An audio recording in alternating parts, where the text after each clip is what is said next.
రాష్ట్రపతి ఎన్నికల్లో మద్దతు కోసం ఎన్డీఏ రాష్ట్రపతి అభ్యర్థి రామ్నాథ్ కోవింద్ తెలుగు రాష్ట్రాల్లో పర్యటిస్తున్నారు. బేగంపేట విమానాశ్రయం చేరుకున్న కోవింద్కు ఘన స్వాగతం లభించింది. అనంతరం పార్కైత్ హోటల్లో వైకాపా అధ్యక్షుడు జగన్తో కోవింద్ సమావేశమయ్యారు. జగన్ సహా వైకాపా నేతలు కోవింద్ను ఘనంగా సన్మానించారు. కేంద్ర మంత్రి వెంకయ్యనాయుడు, భాజపా నాయకులు ఈ కార్యక్రమానికి హాజరయ్యారు.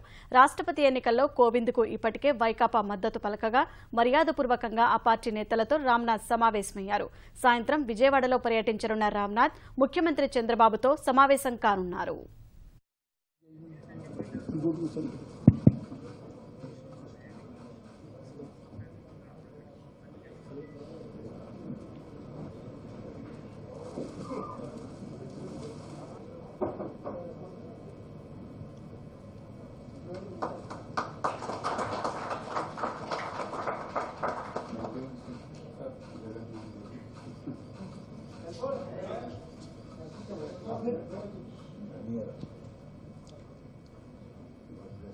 Felicitate Sri